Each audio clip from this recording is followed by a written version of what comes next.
Kwento ni Erning. Walang eksaktong taon, lugar, ng Cagayan de Oro. May iba ang tema ng kwento natin ngayon mga kaiwaga. Subalit patungkol pa rin ito sa kaiwagaan na mahirap nga namang paniwalaan. Ngunit nasa sa atin na yun kung maniniwala tayo o hindi.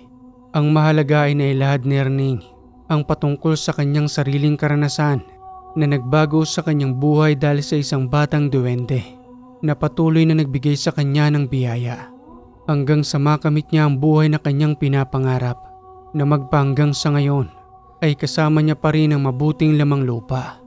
Simulan natin ang kwento magmula ng bata pa si Erning at kung paano silang nagkakilala ng kanyang kaibigang duwende na nagbigay sa kanya ng maginhawang buhay. Erning, gumising ka na. Baka malate ka na sa iyong eskwelahan. O Polo, tatayo na po ako. Nasaan na po ba si Ine at si Itay? Ang batang ito, matagal nang namayapa ang nanay at tatay mo. Paulit-ulit kong sinasabi sa iyo, tanggapin mo na sa iyong puso't isipan na dalawa na lamang tayong magkasama rito dahil sa aksidenteng pagkabangga ng sinasakyang bus ng iyong nanay at tatay.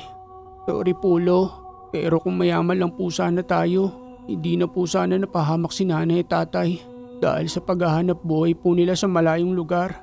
Sana po hanggang ngayon magkakasama pa rin po tayo. Wala na tayong magagawa roon na po.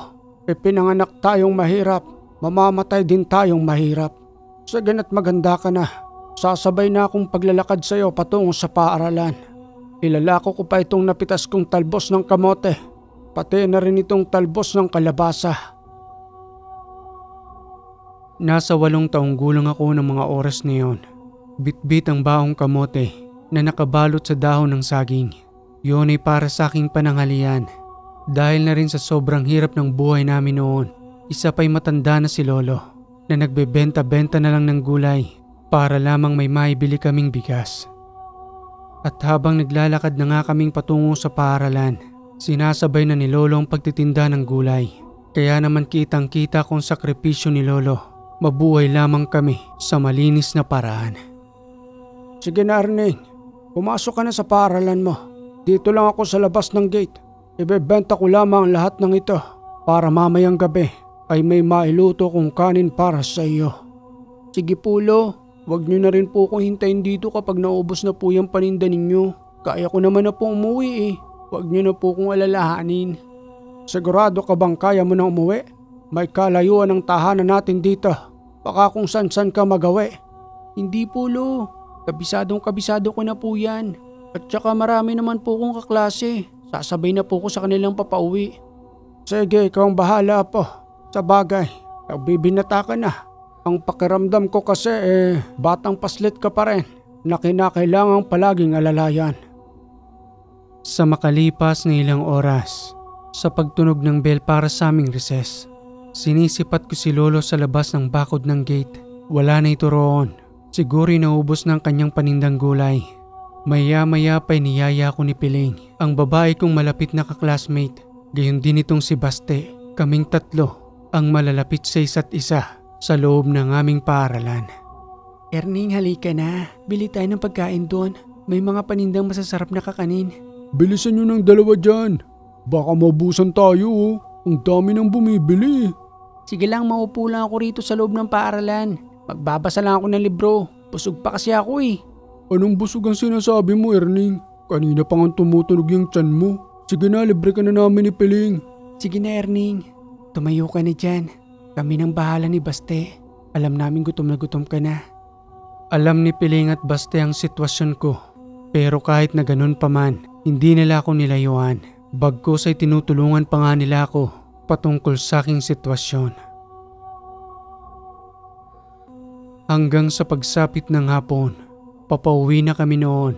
Kasabay ko si Piling at Baste. At nang magpaalam na nga sila, dahil sa ibang direksyon naman ang daan, patungo sa kani-kanilang tahanan. Erning, dito na ako. Ako rin, Erning. Mag-ingat ka na lang papauwi ha. Sige, salamat sa inyo. Bukas na lang ulit. Nang magawi ako sa isang malaking puno ng sampalok, may narinig akong sumisitsit at tinatawag ang aking pangalan. Paulit-ulit akong lumingon sa aking likuran Subalit wala akong makita kung sinong tumatawag sa akin ng hapong yon.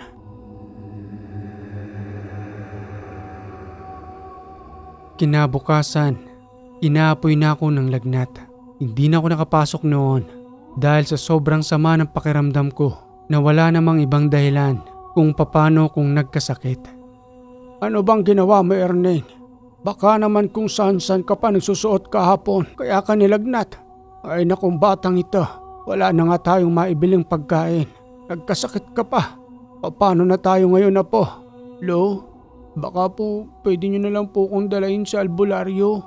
Lagnat lang naman po ito eh. Baka nabati lang po ko. Wala naman po kong ibang dinadaanan kung di dun lang. Tumiretso na nga po ko rito eh. Kaya hindi ko po alam kung paano po ko nagkasakit. Hindi rin naman po umulan kahapon. Sige, isuot mo muna itong pajama mo. Pati na rin itong makapal-kapal na jacket para hindi ka gaanong ginawin. Nagtungo kami sa tahanan ni Aling Sitas, isang matandang albularya. Noong araw kasi, ang pinakadoktor namin noon ay ang mga espiritista. Ano ho bang nangyari sa apo ko? Bakit ho siya inaapoy ng lagnat? Kahapon lang ay masigla pa siya. Kaya nakakagulat naman na bigla-bigla na lamang siyang nagkaganyan. Ay nako Tanya, ang apo mong ito may gustong makipagkaibigan sa kanya. Isang lamang lupa. Lamang lupa ika nyo? Oo, ganun na nga Tanya. Pero mabuti ito. Gusto lamang umano niyang makatulong sa bata. Nakikita niyang hirap ninyo magmula nang mawala ang kanyang mga magulang. Abay kung gusto niyang makatulong, bakit niya binibigyan ng karamdaman ng apo ko? Mukhang mali naman yata yon. Hindi siya nagbigay ng karamdaman. Hindi lang kinaya ng batang ito ang magkaibang enerhiya ng tao at ng elemento. Kaya nang lumapit ang lamang lupang iyon para hawakan siya sa kanyang hita, ayon, nagkaroon ng karamdaman ng iyong apo. Pero humihingi siya ng tawad sa nangyari. Huwag umano siyang saktan. Anong uri ba siya ng lamang lupa? Isang batang duwende na naninirahan doon sa may malaking sampalok. Kung ikaw na lamang kayang mag-alaga sa kanya dahil sa isa ka namang espiritista. Ay nako Tanya, wala sa akin ang pagyaman sa buhay. Wala na ako sa makamundong gawain. Mas pinili ko ang buhay na ito para makatulong sa ibang tulad ninyo na kinakailangan ng aking kakayanan. Hindi ko sasaktan ng duwende. Malaki ang may tutulong nito sa inyo balang araw. At ang lagnat ni Erneng sa ngayon, mawawala rin niyang unti-unti. Lalo pat nilapatan ko na siya ng usal para muli nang bumalik ang kanyang kalakasan. Maraming salamat Piling sa paggamot sa aking apo. Tanggapin mo na lamang ang bitbit kong gulay. Pasensya ka na. Wala kaming ibang maiaabot sa iyo kung di ang mga ito lamang. Nagdala ka pa talaga Tanya. Alam mo namang hindi ako tumatanggap ng kabayaran. Tutulong ako hanggat nabubuhay ako rito. Pero salamat sa gulay na ito. Isasahog ko mamaya sa nakabilad kong tuyorian. Lolo Tonyo, magaling na po ba ako? Magaling ka na po. Ang kinakailangan mo na lamang ay magpahinga hanggang sa muling manumbalik ang lakas mo. Marami pong salamat Aling Piling. Wala yung anuman iho. Tungkulin kong gamutin kayo o kahit sino man na magtungo rito sa aking tahanan. Ano pat naging espiritista ko na pinagkalooban ng ganitong uri ng kakayanan. Maya-maya pa'y umalis na kami sa tahanan ni Aling Piling. At sa muling pagbabalik sa aming tahanan, pinagpawisan ako ng gamunggo at gumaan ang pakiramdam ko ng mga oras na yon. At nang matapos akong pakainin ni Lolo, muli akong nakatulog hanggang sa magpakita sa aking panaginip ang maliit na nilalang na nasa ibabaw ng aking dibdib. Sambit pang wika nito sa akin ang, Magandang araw, Erning. Huwag kang matakot sa akin. Isa akong mabuting kaibigan. Sino ka? At bakit ang liit-liit mo? At kakaiba rin ang mukha mo. Hindi tulad ng sa amin. Anong kailangan mo sa akin? Ang pangalan ko ay Tino. Matagal na kitang pinagmamasdan. Naawa ko sa kalagayan mo. Pati na rin sa iyong lolo. Maaari mo ba akong maging kaibigan? Maging kaibigan? Hindi ko alam. Ikaw ba ang tinutukoy kanina ni Aling Piling? Ako nga yun, Erning. Magkaibigan na ba tayo? Natatakot ako eh. Ito pa lang yung unang pagkakataong makakita ako ng tulad mo. Kaya hindi ko pa talaga alam. Baka naman muli ako magkasakit dahil sa ginagawa mo. Gusto ko na uling makapasok sa paaralan eh. Kaya kung maaari lang, huwag mo na akong bigyan ng karamdaman. Hindi na mangyayari yun, Erning. Binigyan ka na ng proteksyon ng matandang manggagamot. Kaya hindi ka na magkakasakit. At sa kahit na anumang oras, maaari na akong makalapit sa'yo. Tanggapin mo ito bilang tanda ng pagiging magkaibigan natin. Ano naman ang maliit na bagay na ito? Isang mutya ng bigas. Maswerte yan sa pagtatanim at sa pagninegosyo. Mutya ng bigas? Bakit kumikinang ito na parang ginto? Tama ka roon. Dahil espesyal ang butel na yan. Pangalagaan mo, Erning. Palang araw ay magagamit mong mutyang yan. Ipinagkaloob ko sa iyo para sa pagbabago ng iyong buhay. Apo, Erning. Gumising ka. Nananaghinip ka yata. Pataas pa rin ba ang lagnat mo? Lo, ikaw na po pala yan. May isa pong maliit na nilalang. Nandito po siya kanina sa dibdib ko. Ang pangalan daw po niya ay Tino. Nananaghinip ka nga, iho. Kanina pa kitang pinagmamasdan. Wala naman akong nakita dyan sa dibdib mo. Sandali lang at ipagluluto kita ng pagkain. Hindi pinansin ni Lolo ang mga sinabi ko. Subalit kitang-kita ko sa aking panaginip. Totoo si Tino. Hanggang sa tingnan ko ang aking palad. Nandudoon ang gininto ang butil ng bigas na ipinagkaloob niya sa akin. Eto nga ang gininto ang butil na sinabi ni Tino. Pero nasa na siya? Tino, nandirito ka pa ba sa loob ng tahanan? May narinig lamang ako na pagtawa ng maliit na boses. Alam kong si Tino iyon. Subalit ng mga oras na yun hindi ko siya makita. Na para bang naglalaro ito na paikot-ikot sa loob ng aming tahanan. Inilagay ko ang butil sa may aparador dahil ayon na rin sa sabi ni Tino. Pakaingatan ko ito. Kahit na nga ba para sa akin ang mga panahong iyon, wala pa itong halaga.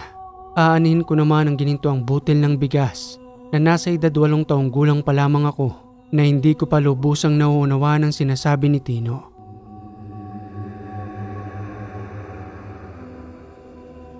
Makalipas ang 7 taon, huminto na ako sa aking pag-aaral.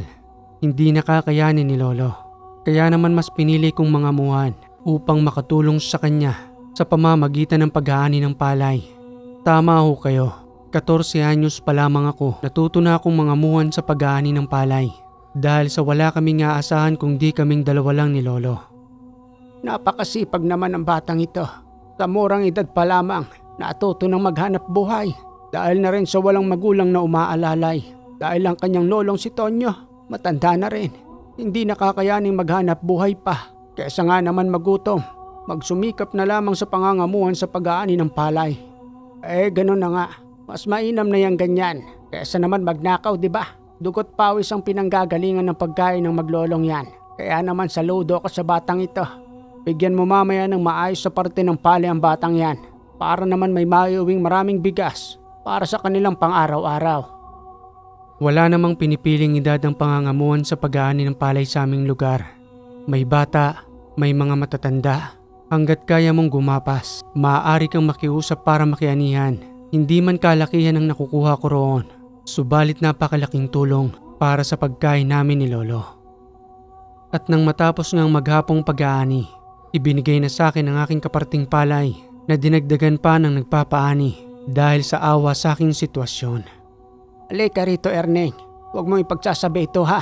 Idagdag mo na ang palay nito. Isama mo roon sa kaparte mo. Bigay namin yan sa iyo dahil naaawa kami sa iyong kalagayan. Pero huwag kang mamimihasa, ha. Kung ano lang ang meron, yun lang yung tatanggapin mo dahil nanggaling yan sa puso namin.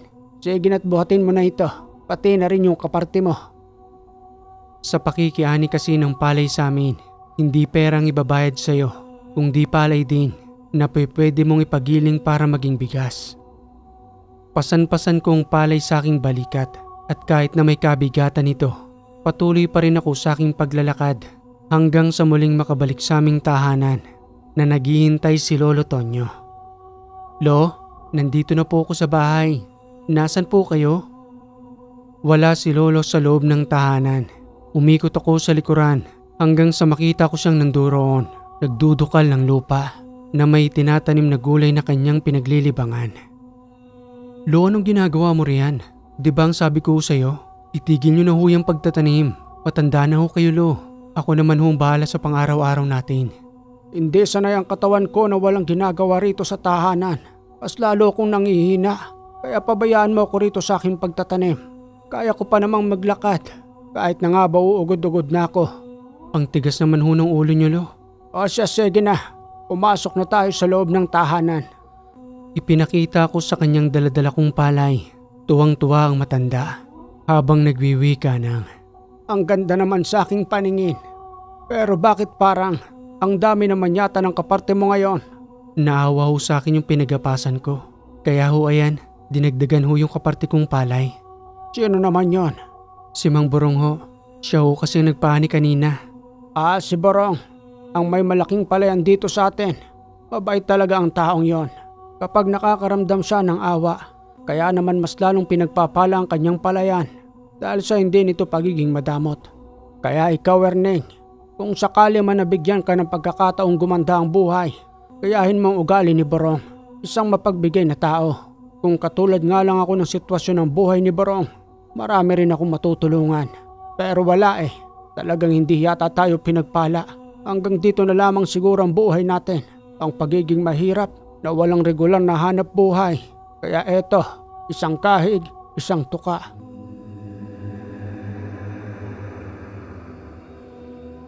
Kinabukasan, muling nagpakita sa akin ang kaibigan kong Diwende. Kinausap ako nito patungkol sa natitirang palay. Dahil sa marami-rami rin ang naibigay sa akin, ipagiling ko umano at magtira lamang ako ng pangsaing. At ang iba roon ay ibenta ko sa palengke. Subalit wag na wag ko umanong kalimutan ang gininto ang mutya ng bigas bilang pampaswerte na aking gagamitin. Pasensya ka na, Erning. Matagal na panahon din ako hindi nagparamdam sa'yo. Nasaan ang gininto ang mutya ng bigas? Itinago mo ba? Saan ko nga ba nailagay yun? Dito yata sa may aparador. Nandito nga, Tino. Ano namang gagawin ko rito? Ibalot mo ng pulang tela at saka mo ilagay sa iyong wallet. Magbibigay ng swerte sa iyo, Erning. Maniwala ka sa akin. Nasa hustong gulang ka na para gamitin ang mutyang yan. Sinunod ko naman ang sinabi ni Tino. Gumupit ako ng pulang maliit na tela at saka ibinalot iyon upang iipit sa aking wallet. Ipinagpaalam ko muna kay Lolo ang patungkol sa pagbebenta ko ng bigas upang hindi maghanap ang matanda. Sumang-ayon naman ito para may pera umano kaming pambili ng mauulam dahil sa madalas na gulay na lamang ang ulam namin na kinukuha namin sa likuran ng bahay. Aba, ikaw ang bahala po. Pinaghirapan mo naman ang palay na yan. Kaya kung ano man ang gusto mong gawin riyan, ikaw ang masusunod. Basta wag mong kalilimutang bumili ng pangulam. Kahit man lang sana isda na maaari mong mabili sa palengke. Sige, Hulo. Ako na ang bahala sa pangulam natin. At nang maipagiling ko na nga ang palay, daladala ko ito sa palengke. Inialok ko kay Aling Aida na isang mamimili ng bigas roon na ibinebenta naman niya sa kanyang suking mamimili. Iha, anong sadya mo rito? Magbebenta lang ho ako ng bigas, Aling Aida. At tingin nga ng bigas mo, baka naman tahipin pa yan. O kaya naman ay may mga bato-bato pa. Mapapahiya ko sa aking mga suking mamimili. Hindi ho, Aling Aida. Maganda ho ang bigas na ito. Hindi ho kayo mapapahiya rito. Sa unang pagtingin pa lamang ni Aling Aida sa daladala kong bigas, hindi na nito binitawan. Binayaran kagad ako sa presyong ibinigay niya sa akin. Abay, maganda nga ang dala mong bigas, iho. Sa susunod pagdala ka pa rito ha. Yung katulad pa rin nito. Para naman matuwa-tuwa ko at lagi akong bumili sa iyo. Wala akong problema, Aling Aida. Dito huli ako magdadala sa inyo kapag nangamuhan huli ako sa pag-aani ng palay. Ayos palang pagbebenta ng bigas. Ang galing mo talaga, Tino. Salamat sa mga payo mo. Ang nakakagulat lang, tuwang-tuwa si Aling Aida nang makita ang binibenta nating bigas. Kung ako sa iyo, Erning, may maliit kang salapirian. Unti-unti mong palakihin sa pagbibili ng palay sa paanihan. Tulad mo, marami ring nangangamuhan doon. At yung palay na kaparte nila, maaari mong kunin yon kung ibebenta nila sa iyo. Habang ikaw naman ay maaari mo yung pagtubuan. Baka naman malugi ako dahil hindi naman pare-pareho ang presyo ng bigas. Huwag kang mag-alala, Erning. Magtiwala ka sa mutyang hawak-hawak mo. Magiging madali sa iyo ang pamamaraan dahil sa iyong mutya ay malakas na panghalina. Karamihan sa iyong alokin na hindi makakatanggi. Subalit nakadepende pa rin sa iyo kung kukunin mo ang ibinebenta nilang palay o hindi. Pero maliit pa lang halagang meron ako, Tino. Paano ko itong palalaguin? lahat ng masaganang pamumuhay sa ngayon ay nagsimula rin sa maliit. Huwag kang mag-alala, ang maliit na halagang yan ay unti-unting lalaki. Sundin mo lamang inuutos ko sa'yo. Walang ibang makikinabang sa gagawin mo kung di ikaw, pati na rin ang iyong lolo. Sige, bahala na Tino.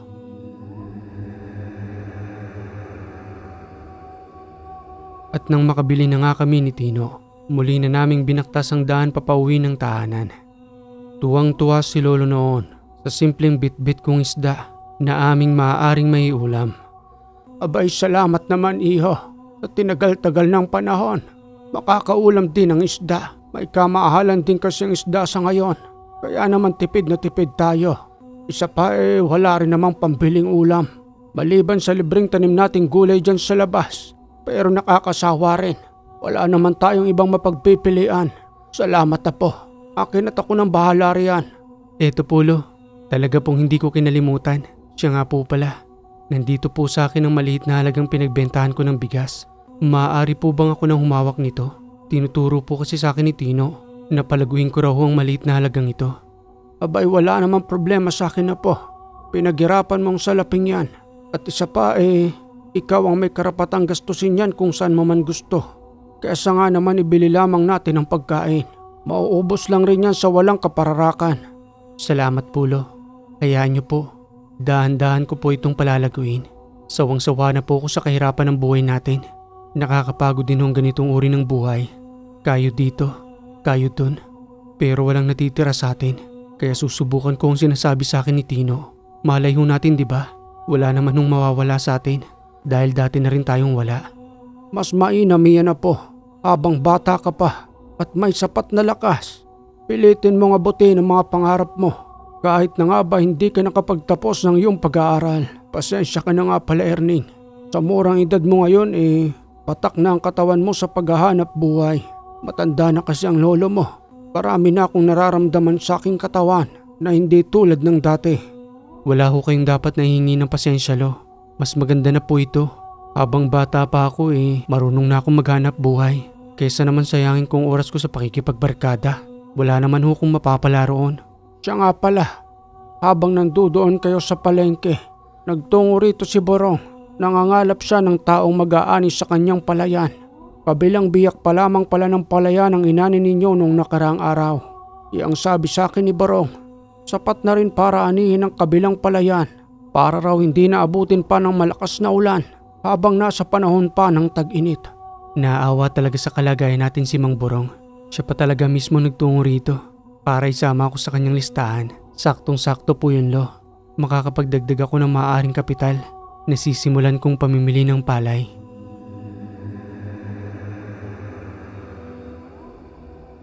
Kinabukasan ng umaga, maaga akong nagtungo sa palayan ni Mang Borong. Habang daladala ang aking karit at baon upang maagang makapagsimula at maraming magapas na palay para sa aking pag-iipon sa pinaplano namin ni Tino. Abay, magandang umaga, Erneng. Ikaw ang pinakauna ngayon. Mabuti naman at dumating ka. Salamat po, Mang Borong. Sinabi nga ho sa akin ni Lolo na ipapaanin niyo na raw ho yung kabilang palayan. Kaya inagahan ko na ho para kahit papano makarami. Sige na't maaari ka nang makapagsimula. Galingan mo. Pero mag-iingat ka. Baka naman mahiway ang kamay mo. May kataliman ang karit na yan. Kaya sa bawat gapas mo'y siguraduhin mong hindi kamay mo ang maihiwa. Salamat pong muli, Mang Borong. At sa pagtungo ko kung saan ako magsisimulang mag-ani, kakaiba ang paningin ko ng mga oras na yon. O dahil ba sa hindi pa ako nag-aalmusal. Pero iba talaga na para akong nananaghinip. Ang tingin ko sa bawat butil ng palay para silang gintong kumikinang. Hindi dahil nga sa naninilaw na ito. Kakaiba talaga siya. Naninilaw na parang ginto. Hanggang sa makita ko ang dahon ng palay. Gumalaw ito. At nang tawagin ko nga si Tino kung siya nga bang nandoroon. Tino, ikaw ba ang nandyan? Ako nga ito, Erning. Maaari bang maglaro muna ako rito? Pinakaba mo naman ako, Tino. Akala ko ahas na. Mamaya dadami ng tao rito. Baka masagi ka nila riyan. Hindi. Alis din ako kapag marami ng tao rito. Maglalaro muna ako. Sige. Sandali lang, Tino. May tatanong pa ako. Hindi ko na naitanong kay Tino kung ano yung nakita ko kanina, kung namalikmata lang ba ako o dahil lamang sa hindi ako nakapagkape sa aking pagmamadali. Maya-maya pa unti-unti nang dumarating ang mga tao. Dumarami nang nakikiani at dahil nga sa mas maaga ako sa kanila, mas marami na akong naaning palay. Hanggang sa muling pagsapit ng hapon, dala-dala ko ng lahat ng aking kaparte sa aking pangangamuan. Inabangan namin ni Tino ang ibang mga taong nakiani sa palayan. Kinausap ko sila kung maaari ba nilang ibenta sa akin ang kanilang mga naaning palay. Mang Amer, baka ho gusto ninyong ibenta sa akin ang palay ninyo. O sige, isang pamilya kami rito. Kaya mo bang bilhin ang lahat ng naani namin? Siguro ho yun lang munang 2 bitbit ninyo. Maliit pa ho kasi ang kapital ko eh. Hindi ko pa ho kayang bilhin ng lahat. Ilan ho ba kayo? 4 kami ritong nakikiani. Mas maganda pa nga na ibenta na namin sa iyo para maging pera na. Kesa naman magpapagiling pa kami. Gagastos pa kami ron. Sa iyo, ikaw nang bahala riyan. Hindi ko pa po pala kayang lahat bilhin. Ito lang po muna. Ganito na lang, Erning. Bayaran mo ang 2 ito. Tapos yung sa ibang mga kamag-anak ko, kakausapin ko sila na kung makakapaghintay sila ng bayad mo, isama mo na yon para kung sakasakali maibenta mo na rin. Saka mo sila bayaran. Ayos lang ba yun sa'yo? Sige ho Mang Amer. Makakaasa ho kayo. Basta yung tiwala namin sa'yo ha, Erning. Huwag mong sisirain. Para naman kahit papano'y makaulit ka pa sa aming kumuha ng palay. Kaya mo bang buhatin ang lahat ng yan? Hindi nga ho eh. O sige't pahihiramain pa kita ng kalabaw. Kunin mo muna roon sa amin. Ikakabit ko lamang ang kariton sa kalabaw para naman hindi ka mahirapan sa pagkuha ng mga palay. Alam ko naman ang sitwasyon ninyong maglolo. Kaya nauunawaan ko ang pagsusumikap mo, Erning. Marami hong salamat Mang Amer. Hayaan niyo ho. Hindi ho ako sisira sa usapan natin. Ibinigay ko ang maliit na halagang pera kay Mang Amer. Dahil sa mga oras na yun lang ang kaya ko. Subalit ang tiwalang ibinigay nila sa akin dahil sa aking pagsusumikap. Natuwa si Mang Amer na pati ang kanyang kalabaw at kariton ay ipinahiram pa sa akin. O sige't mag-iingat ka, Erning. Saludo ako sa pagsusumikap mo. Bayaran mo na lamang sila kapag naibenta mo na ang palay na yan. Nagulat si Lolo Tonyo sa pag-uwi ko ng tahanan dahil sa nakita niyang daladala kong palay na nanggaling sa pamilya ni Mang Amer. Abay, kaninong kalabaw yan, Erning? At ang dami mong dalang palay. Ikaw lang bang nag-ani niyan? Hindi hulo. Sa pamilya ho ito ni Mang Amer. Kasama na rin ho ang kaparte ng naani ko. Saan ka naman kumuha ng pambayad riyan? Ipinahiram lang ho sa akin ito. Pati na rin ho yung kalabaw. At kapag naibenta ko na ho ang palay, saka ko sila babayaran. Abay, wag mong sasayangin ang tiwala ng mga taong yon. Sa murang edad mong yan pinagkatiwalaan ka na nila. Tama po kayo Lo. Bukas ko na ho ng umaga ito ipapagiling. Hapon na ho ngayon Siguradong sarado na ho yung pagilingan ng palay. Mabuti pa nga. Para makapagpahinga ka rin sa maghapon mong pakikianihan.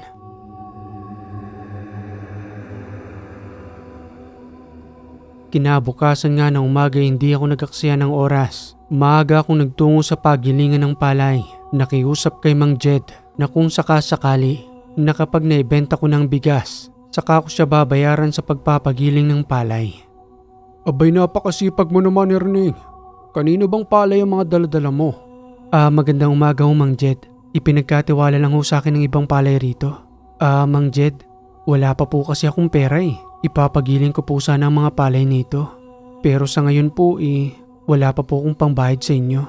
Kung maaari lang po sana Mang Jed, babayaran ko po kaagad kayo kapag naibenta ko na po ang bigas. Sigurado po yan Mang Jed. Walang pag-alin lang ang sumang-ayon si Mang Jed na para bang sumasang-ayon ng panahon na ang lahat ng pakiusap ko ay hindi nila matanggihan.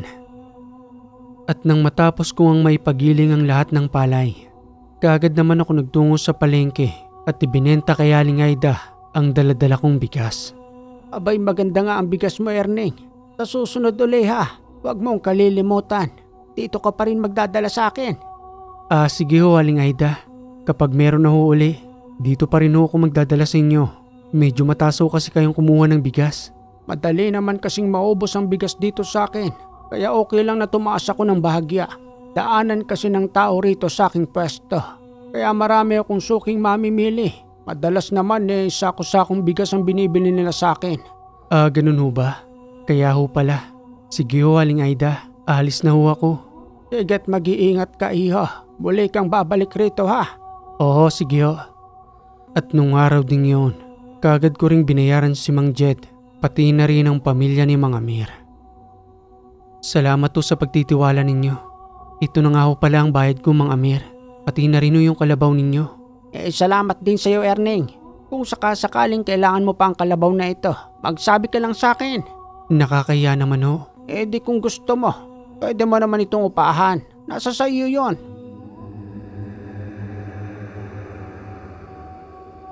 Makalipas ang ilang taon, hanggang sa tumungtong ako ng 24, paulit-ulit lang ang simpleng sistemang ginagawa ko.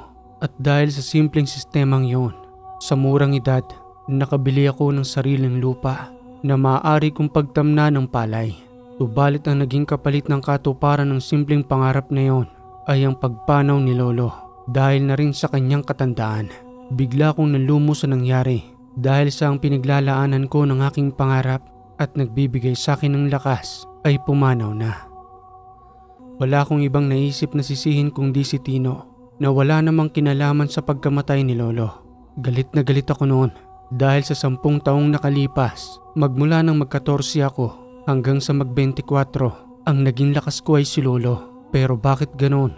Hindi niya na inabot ang pangarap ko na inilalaan ko para sa kanya upang makaranas man lamang siya ng ganda ng buhay sa hinabahaba ng panahon ng kanyang pananatili sa mundo.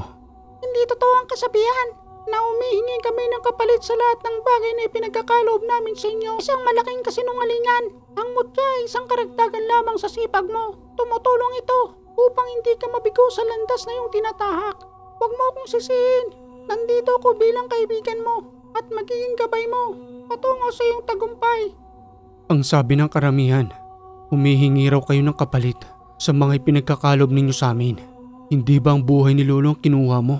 Kung ayaw mong maniwala sa akin, itapon mo na ang mutya at lalayo na rin ako sa iyo. Dagli akong napatahimik noon at napag-isip-isip kong wala naman nga yatang kinalaman si Tino sa biglaang pagkamatay ni Lolo. Yun ay dahil na rin sa kanyang katandaan at naganap lang ako ng maaaring masisi. Dahil na rin siguro sa pagiging tuliro ko na wala na akong kasama sa aming tahanan at para saan pa nga ba ang ginagawa kong pagsusumikap. Isang linggong hindi nagparamdam sa akin si Tino hanggang sa mapag-isip-isip kong mahaba na ang panahon ng aking nilakbay, 10 taon. Mawawalang saysay lang lahat ng yon kung hindi ko ipagpapatuloy ang lahat ng aking nasimulan. Tino, nandirito ka ba sa bahay? Patawad kung pati ikaw ay nasisi ko. Hindi na mauulit yon. Subalit wala pa rin nagpaparamdam na Tino. Hanggang sa lumipas pang 2 buwan, akala ko'y lubusan akong nilisan ng aking kaibigan nang may marinig ako sa loob ng aming tahanan na kumakalabog sa may kusina at nang tingnan ko iyon, nandoon si Tino na nasa ibabaw ng aming mesa. Kaibigan, mabuti naman at nagbalik ka. Patawad sa lahat ng nasabi ko. Hindi ko na uulitin yon. Promise. Naunawaan kita, Erning. Sinadya kong hindi magpakita sa iyo ng ilang buwan upang makapag-isip-isip ka ng tama. Isa akong puting diwente na may kabutihang loob. Ang layunin ko lamang ay tumulong sa iyo. Yun lang at wala nang iba pa. Hindi ako huhingi ng kahit na anumang kapalit. Yan ang tatandaan mo, Erning. Patawad, Tino. Hindi na mauulit yon. Natatandaan mo ba nang una tayong magkita noon? Nag-i-ikaos kayo sa buhay. Pero ibang-iba ka na ngayon. Huwag mong sayangin ang lahat ng pagkakataong ito kaysa bumalik ka sa dati mong buhay. Kaya pagputihin mo ang lahat ng ito, Erning. Ilang taon ka na nagsikap. Huwag mong sayangin. Ang mabuting gabay na duwending si Tino, paulit-ulit niyang ipinaalala sa akin upang makita ko ang diferensya ng nakaraan na walang sariling lupang pagsasakaan na sobra nga namang nag-iikaos na hindi alam kung saan kukunin ang makakain. Salamat, Tino. Muli na akong tatayo sa aking pagkakalugmok at ang lahat ng gagawin kong ito ay iaalay ko sa aking magiging pamilya balang araw.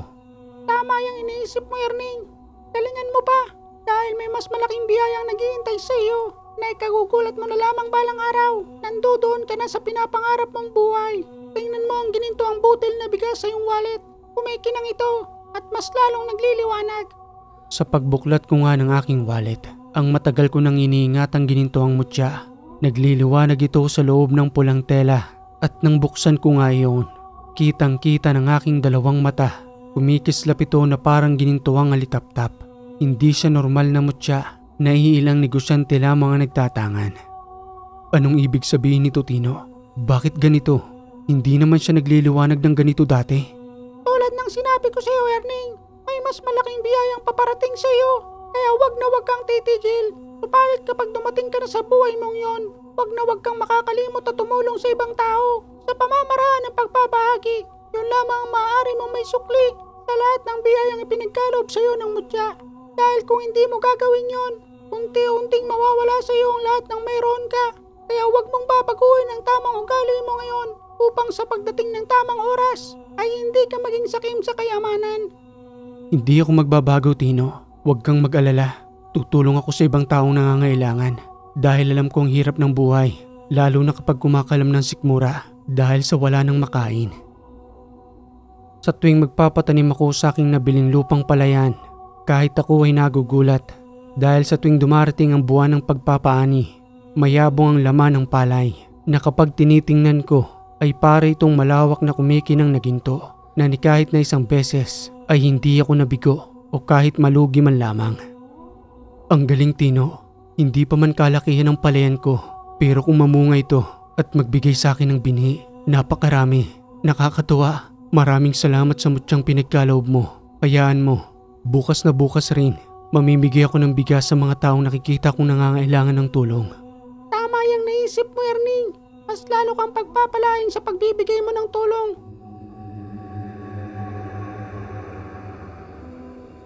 Kinabukasan nga ng umaga, dagli akong nagpagiling ng ilang sakong palay at nang maging bigas na nga ito, gamit ang sarili kong nabiling kalabaw, nakalagay sa aking kariton ang lahat ng bigas na aking napagiling. Aliho kayo rito. May bigas na ho ba kayo riyan? Wala kaming bigas, iyo. Kamuting kahoy lang meron kami rito. Bakit? Bibigyan mo ba kami? Tama ho. Kaya tawagin niyo na ho ang iba niyong mga kasama riyan. Pati na rin ang ibang mga kapitbahay ninyo. Magbibigay ho ako ng bigas. Pero wag ho kayo magtutulakan. Pumila lang ho ang bawat isa. Ilang sako rin ho ng bigas ang daladala ko rito. Ay nako, salamat. May mabuting tao ring nagawi sa aming lugar. Saan ka pa ba nang galing, iho? Doon lamang ho sa kabilang sityo. Sige na ho at pumila na ho kayo. Mas pinili kong mamigay ng tulong sa mga katutubo na hindi naaabot ng tulong ng gobyerno. Kaya naman tuwang-tuwa ang mga ito na sa simpleng paraan na ginawa kong yon ay malaking tulong para sa kanila upang makaraos sa araw-araw. Marami yung salamat sa pagtanggap ninyo sa akin dito. Hayaan nyo sa susunod, muli ho akong babalik rito sa inyo at sinisiguro ko na mas marami na akong dadalahing bigas. Ipanalangin nyo na magtagumpay pa ako sa aking ginagawa. Alam mo, iho, napakabuti mo. Wala pang ibang taong nangahas na magtungo sa amin dito para kahit papano'y magbigay ng tulong. At ang lakas ng loob mo, nag-iisa ka lamang. Hindi ka ba napagod? Hindi naman ho.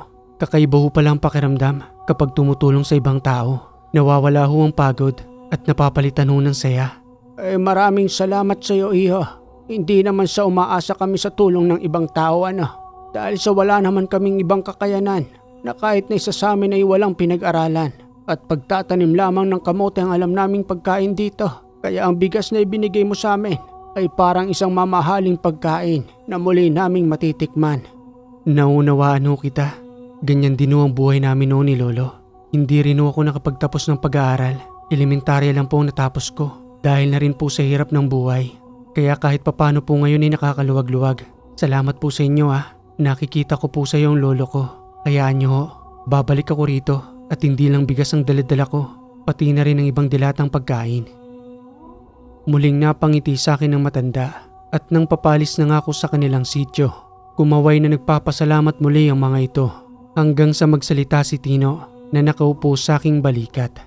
Ano ang pakiramdam, Erning, na nag-uumapaw na sa iyo ang biyaya at nakakapagbahagi ka na ng tulong sa iba na nagbibigay ng ngiti sa kanilang mga labi? Ang hirap ipaliwanag, Tino. Basta ang saya ko. Lalo nang makilala ko matandang yun sa kanilang tribo.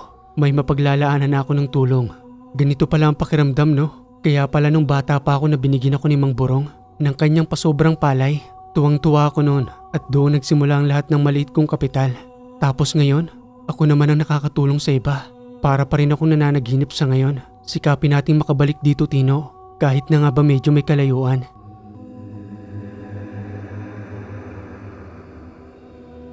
Isang araw ay may nagtungo sa aming tahanan. Anak iyon ni Mang Borong na ibinebenta sa akin ng kabila ng kanilang palayan. Dahil nga sa matanda na si Mang Borong na hindi na kayang asikasuhin ang kanilang sakahan. Sambit pang wika nito sa akin habang daladala ang titulo ng lupa. Magandang umaga sa iyo, Erning. Pasensya ka na kung naabala kita, ha? Ito lang naman kung gugustuhin mo. Inahalo ko na kasi ang kabilang sakahan namin ng palay. Wala na kasing ibang nag-aasikaso. Patanda na si Itay na hindi na nga makatayo sa kanyang higaan.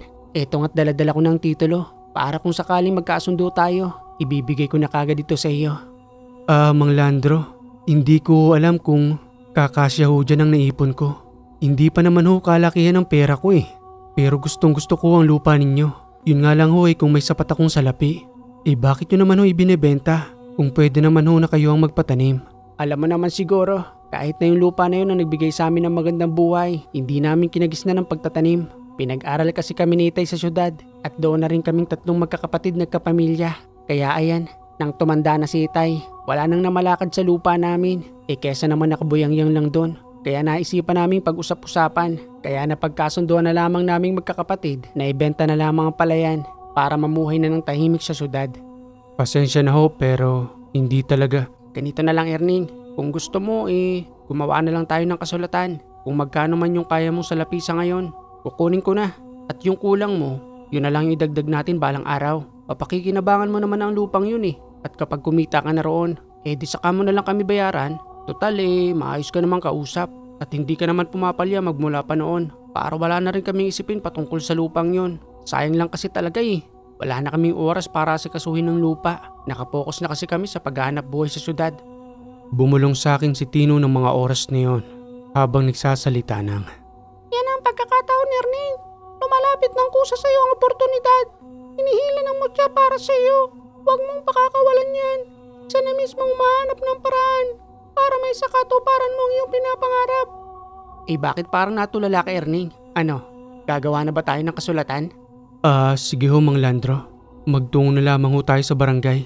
Isama nyo na rin ho ang dalawang kapatid nyo para doon magkaroon tayo ng bagong pirmahan.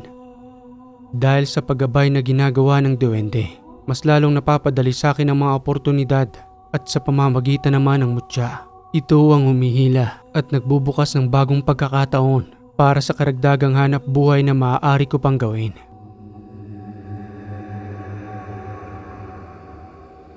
Salamat po, Kapitan, sa paglanin nyo ng oras. O paano ba yun, Erning? Meron na tayong bagong kasulatan.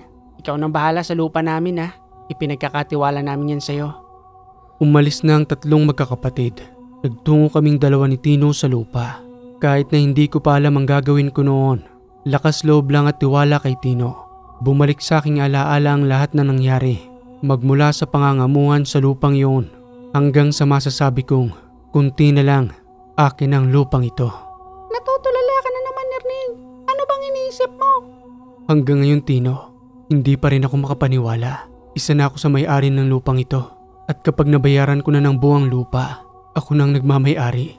Naaalala mo ba kung saan ako madalas pumipesto para magsimulang makianihan? Doon, kung saan ka madalas naglalaro.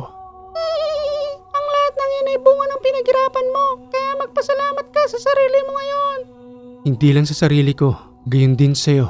At sa mutyang ipinagkaloob mo sa akin, kayo naging swerte sa aking buhay. Hindi man naging madali ang pinagdahanan ko. Pero ang lahat ng yun ay naging proseso magmula nang dumating ka, Tino. Sayang nga lang, wala si Ine at si Itay, pati na rin si Lolo. Pero alam kong nandiyan sila na natutuwa sa nangyayari sa aking buhay.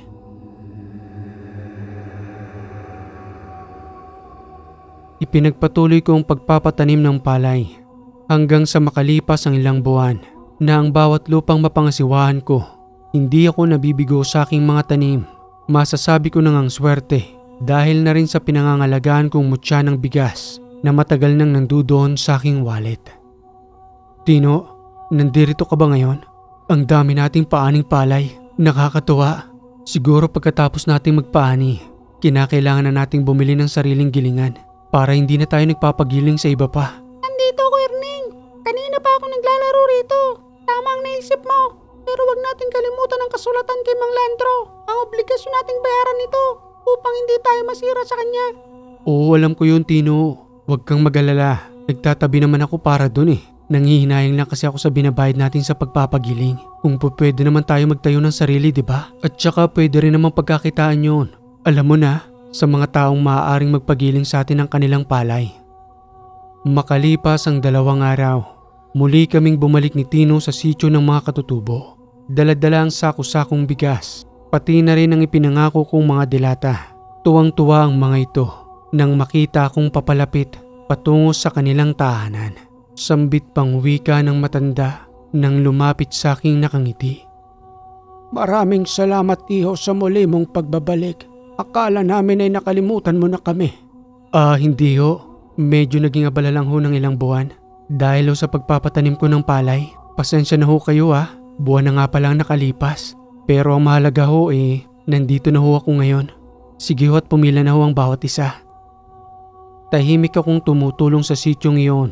Kaming 2 lamang ni Tino ang nagpaplano para tumulong sa lugar ng mga katutubo. Hindi naman kailangan ipaalam pa ito sa iba. Basta ang mahalaga para sa akin ng mga oras na yun ay ang makatulong sa paraang alam ko. Ito na ho ang ipinangako ko sa inyo, ang mga dilata. Salamat sa biyayang ipinagkaloob mo sa amin, iho. Mas lalong pagpalain ka dahil sa kabutihan ng iyong puso. Siya nga pala, alam kong may kaibigan kang duwende. Nakikita ko siya, nandiyan sa iyong balikat. Ano ho? Nakikita mong duwende sa aking balikat? Ganoon na nga, iho. Mabuti siya, kaya wag mo siyang pababayaan. Siya ang nagiging gabay mo, tama ba? Tama ho kayo. Pero bakit ho? Isa akong manggagamot dito sa aming sityo. Ako ang umaalalay sa kanila. Lalo na kapag nagkakasakit. Wala namang ibang doktor na nagagawi rito. Kaya sa pamamagitan ko, ako na ang gumagamot sa kanila. Ibig sabihin ho nung unang punta pa lamang namin dito, napansin nyo na ang kaibigan ko? Tama ka roon, iho. Hindi ko lamang binanggit sa iyo dahil ayaw kong matakot ka sa akin kung paano kong nakikita ang kaibigan mo. Kaya sa mga oras na ito, hindi ko na napigilan ang aking sarili. Kaya naisabi ko na sa iyo na nakikita ko siyang nakangiti sa iyong balikat at tuwang-tuwa siya kapag tumutulong ka sa tulad naming mahihirap. Halika muna sa aking tahanan. Bibigyan kita ng isang proteksyon. Dahil balang araw ay maraming maiinggit sa iyo. Lalo pat unti-unti mo nang nakukuha ang iyong pangarap na matagal mo nang inaasam. Sa pagpunta namin sa tahanan ng matanda, doon ay nakita ko ang kanyang simpleng pamumuhay. Tahimik ang lugar hanggang sa abutan ako nito ng isang kalmen na ang nasa loob umano nito ay iba't ibang uri ng mga dasal na pangontra. Pagtatanong na wika ako pa sa matanda patungkol sa kalmen na iyon at sa dasal na nakapaloob roon. Mawalang galang na ho, hindi ho ba mabigat sa hanap buhay ang kalmen na ito? Hindi naman, iho. Pangontra lamang yan sa mga taong maaaring magtangka sa iyo ng masama. Itanong mo na lamang sa kaibigan mong duwende kung may nakikita ba siyang itim na enerhiya na nakapaloob sa kalmen na iyan. Ano nga ho bang pangalan ninyo? Tawagin mo kung Lolo Tunying. Marami hong salamat, Lolo Tunying, sa pangontra. Hayaan niyo at pangangalagaan ko ito at palagi kong susutin. Umalis na kami roon ni Tino. Nagulat lang ako sa mga sinabi ng matanda. Kaya pala, dahil sa isa pala siyang manggagamot sa kanilang sityo na ginagalang pagdating sa espiritual na pamamaraan. Wala akong nakikitang masama sa ibinigay sa iyo ng matanda. Totoo ang sinasabi niya na isa lamang yung pangontra para sa iyo. Mas mainam na meron kanya, Erning. Dahil sa hindi natin masasabi ang isip ng isang tao, marami ang maiinggit sa iyo. Lalo pat sa murang edad mo ngayon, nakakapagpundar ka na ng sarili mong sakahan. Mabuti naman kung ganon. Siguro sa ikalimang pagpapaani natin, Tino, makakabayad na ako sa magkakapatid at mapapasatin na talaga ang lupang yon. Makalipas pang 2 taon, nakapagpundar na ako ng sariling pagilingan ng palay at ang lupa sa magkakapatid ay lubusan ko na ring nabayaran. O paano ba yan, Erning? Pangalagaan mo ang papel na ito Pati na rin ang lupa namin. Malinis na tayo. Natutuwa kami sa iyo. Dahil sa napakagaling mong magpatanim ng palay. Para kang si Tatay Borong. Hindi naman, Landro. Siniswerte lang talaga siguro ako. Pero mas magaling pa rin si Tatay Borong. Lalo na ng panahon niya nang siya pang nagpapalakad sa lupang ito. Alam mo ang kulang na lang sa'yo. Mag-asawa. 26 ka na ngayon. Tamang edad na yan para magkaroon ka ng pamilya. Napaglalaanan ng lahat ng meron ka ngayon. Kesa naman tumanda ka, di ba? Para meron na mag-aalaga sa'yo. Hindi pa siguro sa ngayon, Landro. Kahit nga nobya, wala ako eh. Paano kung mag-aasawa? Itinoon mo lang kasi ang sarili mo sa paghahanap buhay. Kaya ayan, wala ka pa rin nobya sa ngayon. Pero hindi pa naman huli ang lahat, di ba? Batang-bata ka pa. Kaya kung sakaling magkakaroon ka na ng pamilya at magkakaroon ng anak, pwede mo kong kuning ninong. Ikaw talaga, Mang Landro. Matagal pa ho yun. Bahala ka, ikaw rin. Yumaman ka nga sa ngayon pero wala ka namang paglalaanan ng lahat ng ito. Napag-isip-isip ko ang mga sinabi ni Mang Landro. Pero para sa aking paniniwala, nakaranas na ako ng hirap ng buhay. Para sa akin, hindi pa sapat ang lahat ng ito para bumuo ng sariling pamilya. Dahil ayaw kong maranasan ng magiging anak ko ang hirap na dinanas ko noon. Huwag kang makinig kay Mang Landro. Hindi ganoon kadali ang magkaroon ng obligasyon. Unahin mo muna ang katuparan ng pangarap mo at ang pagkakaroon ng pamilya ay madali na lang. Tama ka, Tino. Hindi ako padadala sa sulsol ng iba. Naranasan ko ng walang laman ng tiyan. Ipaparanas ko pa ba yung sa aking anak? Mabuti nang ako na lamang ang nakaranas noon. Kesa naman maranasan pa ng magiging anak ko. Nagpatuloy ang pagtatanim ng palay hanggang sa makapagpundar pa ako ng iba't ibang tindahan ng bigas na makakatulong sa aking paghahanap buhay. Hanggang sa isang araw, habang nag-aayos ako ng mga bigas na dadalhin sa mga katutubo, nagawi sa aking tindahan si Baste, pati na rin si Piling na mga kamag-aral ko nung elementarya pa lamang ako. Uy Erning, mukhang abalang-abala ka dyan ah. Saan mo dadalhin ang mga yan? Kayo palang dalawa, kamusta na? Eto, maayos naman kahit papano. Hindi ka na ba nagtapos ng pag-aaral? Hindi na. Gustuhin ko man noon pero hindi na ako kayang paaralin ni Lolo noon. Kaya yan huminto na lang ako. Pero asinsado ka na ngayon, Erning. Samantalang kami ni Baste. Hanggang ngayon, nandoon pa rin sa aming trabaho. Hindi naman, Piling. Siya nga pala, bakit kayo nagawi rito? Wala lang. Naisipan ka lamang naming pasyalan ni Baste. Hindi ka na nagpunta sa kasal namin. Oo nga pala. Pasensya na sa inyong dalawa. Naging sobrang abala ako sa aking palayan. Pati na rin dito sa tindahan ko ng bigas. Kaya hindi na ako nakapunta sa kasal ninyo. Wala namang problema sa amin yon. Saan mo dadalhin ang mga bigas na yan? Doon sa kabilang sityo. Medyo may kalayuan nga lang yon. Alam ninyo yung grupo ng mga katutubo ron? Madalas ko kasi silang pinapasyalan. Lalo na kapag sobra-sobrang mga biyayang natatanggap ko. Maaari ba kaming sumama ni Baste? Oo naman. Sige, hali kayo. Samahan niyo ako sa pagbabahagi ng bigas roon. Nang mga oras na yun ay sumama sa akin ng mag-asawa at sa pagdating namin sa sityo ng mga katutubo, isa-isa naming muling inabot ang lahat ng mga pagkaing dala-dala namin gamit pa rin ang kalabaw at kariton dahil sa mahihirapan ng sasakyan sa hindi patag na daan at hindi simentado. Nakakahanga ka, Erning. Ilang taon ang nakalipas.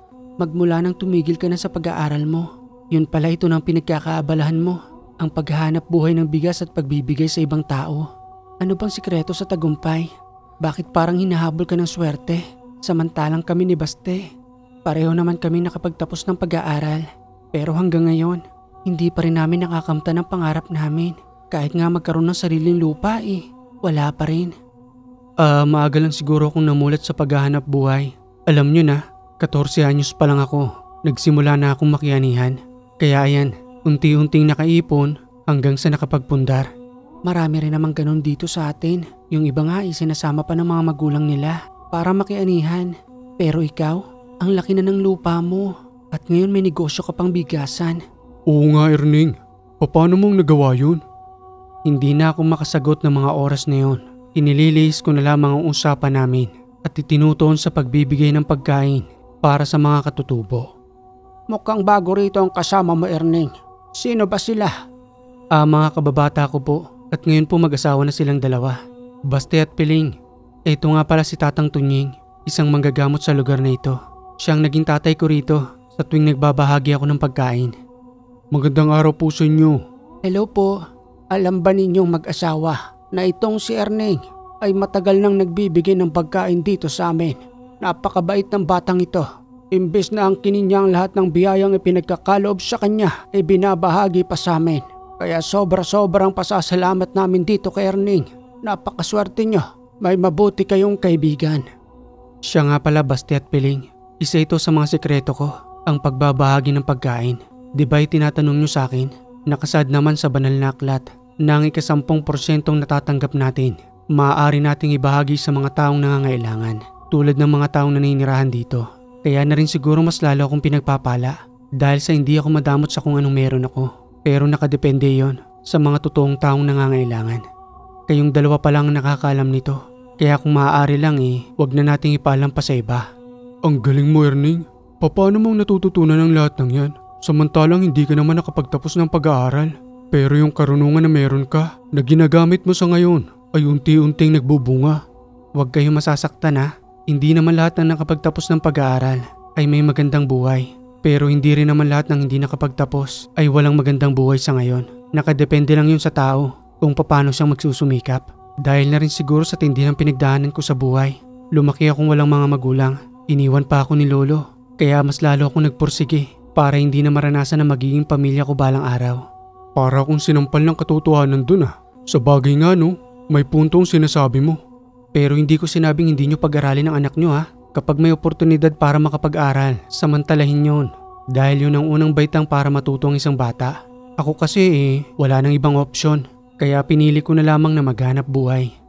Ayan at mukhang natapos na natin ang pagbabahagi ng mga pagkain. Ano bang pakiramdam ninyong mag-asawa na nakasama kayo ngayon sa pagbabahagi nito? Ganito pala ang pakiramdam, Ernie.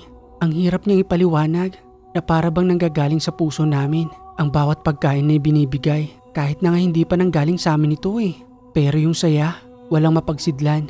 Kaya kung ako sa inyo, kayang-kaya nyo rin gawin ito.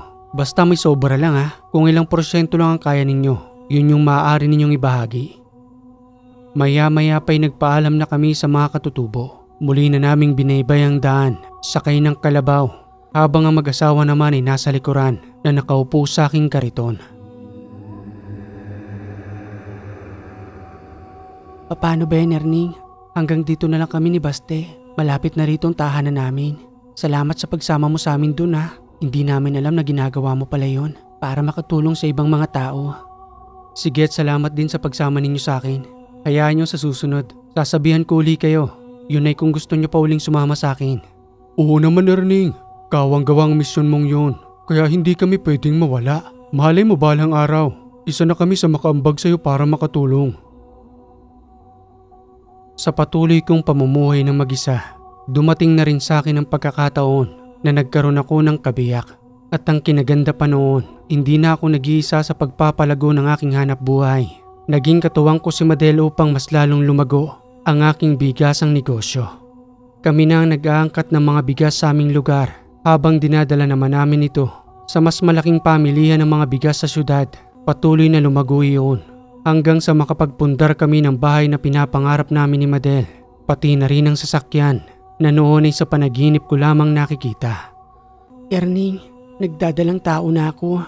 Sigurado ka ba dyan, Madel? Oo naman. Ito tingnan mo. Ipinakita sa akin ni Madel ang isang pregnancy test at doon ngay nakumpirma namin. Natatay na ako ng mga oras na yon at nang makalipas pa ang ilang mga buwan, lumabas na ang panganay kong anak na isa ring lalaki. Anak, ipinapangako ko sa iyo, hindi mo na mararanasan ang lahat ng naranasan ko. Lumaking walang mga magulang at ang lahat ng meron ako ngayon, 3 palapag na tahanan at ang 4 kong sasakyan, pati na rin ang ating lupain ay mamanahin mo. Okay mga kaiwaga, hanggang dito na lang ibinahagi sa ating kwento ni Erning. Napakagandang kwento. Marami tayong mapupulot na aral na kahit na nga sobrang dapang-dapa na siya noon, hindi pa rin siya tumigil sa pag-abot ng kanyang mga pangarap. Sabi nga sa kasabihan ng iba, habang may buhay, may pag-asa.